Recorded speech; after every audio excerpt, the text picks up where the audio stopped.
আসসালামু আলাইকুম। টুডে নিউজেনকের পক্ষ থেকে আপনাদের জানাচ্ছি আন্তরিক অভিনন্দন এবং শুভেচ্ছার সাথে আছি আমি নজরুল খান। ভোট হতে হবে, এর সঙ্গে কোনো আপোষ নেই, বললেন তারেক রহমান। জনগণকে নিরাপদে ও নিশ্চিন্তে সারিতে দাঁড়িয়ে ভোট দেওয়ার ব্যবস্থা করার দাবি জানিয়েছেন বিএনপির ভারপ্রাপ্ত চেয়ারম্যান তারেক রহমান।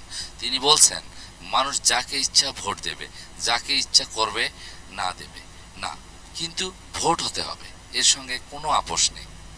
জাতীয়তাবাদী কৃষক দলের কর্মসূচি উদ্বোধন ও আলোচনা সভায় প্রধান অতিথির বক্তব্যে তারেক রহমান একথা বলেন। তিনি লন্ডন থেকে অনুষ্ঠানে ভার্চুয়ালি যুক্ত হন। রাজধানীর ডিপ্লোমা ইঞ্জিনিয়ার্স ইনস্টিটিউট মিলনায়তনে আজ শনিবার বিকেলে এই অনুষ্ঠানের আয়োজন করা হয়। দেশ ও দেশের মানুষ এবং জাতীয়তাবাদী শক্তি, এই তিন শক্তির বিরুদ্ধে ষড়যন্ত্র থেমে নেই বলেও মন্তব্য করেন তারেক রহমান। তিনি বলেন, এই ষড়যন্ত্র যদি রুখতে হয়, অবশ্যই ভোটের স্বাধীনতা নিশ্চিত করতে হবে।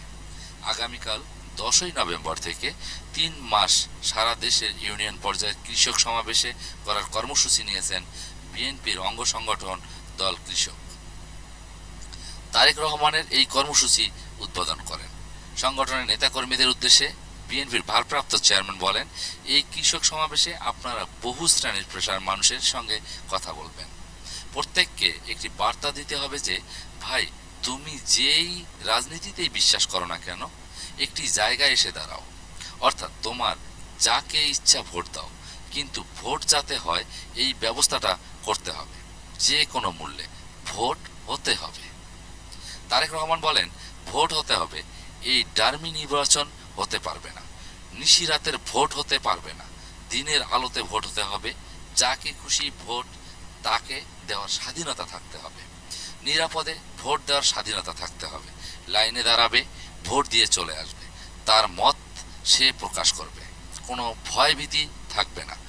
এইটাই সঙ্গে কোনো কম্প্রোমাইজ নয়। তিনি বলেন, এটা যদি নিশ্চিত করা যায়, ইনশাআল্লাহ ধীরে ধীরে দেশের সব সমস্যা কমিয়ে আনতে সক্ষম হব। ষড়যন্ত্র যদি রুখতে হয়, অবশ্যই ভোটার স্বাধীনতা নিশ্চিত করতে হবে।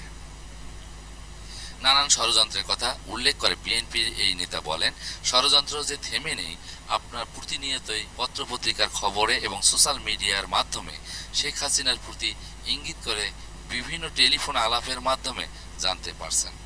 জাতীয়তাবাদী শক্তির উপস্থিতি নেতৃবৃন্দকে বলবো, ষড়যন্ত্র যে থেমে নেই, এই কথাটি প্রত্যন্ত অঞ্চলের প্রতিটি মানুষের কাছে পৌঁছে দিতে হবে। তিনি বলেন, যতক্ষণ পর্যন্ত দেশের গণতান্ত্রিক ব্যবস্থা প্রতিষ্ঠিত করতে সক্ষম না হব, ততক্ষণ পর্যন্ত আজকের এই বাজার মূল্য, এই সিন্ডিকেটকে ভাঙা সম্ভব হবে না। 30 মিনিটের দৈর্ঘ্য বক্তব্যে তারেক রহমান আধা ঘন্টায় বাংলাদেশের কৃষি, কৃষক, কৃষি সরঞ্জাম, কৃষির উৎপাদন, কৃষিভিত্তিক কলকারখানা গড়া সহ এ সংক্রান্ত বিএনপির চিন্তা পরিকল্পনার কথা তিনি বলেন। তিনি সরাসরি কৃষকদের নিয়ে মাঠ পর্যায়ে কৃষক দল গঠন করার নির্দেশনা দেন। কৃষক দলের সভাপতি হাসান জাফিরের সভাপতিত্বে আলোচনা সভায় বিএনপির মহাসচিব মির্জা ফখরুল ইসলাম আলমগীর সহ বিভিন্ন পর্যায়ের নেতাকর্মীরা বক্তব্য প্রদান করেন। ধন্যবাদ সবাইকে এতক্ষণ পাশে থাকার জন্য। আল্লাহ হাফেজ।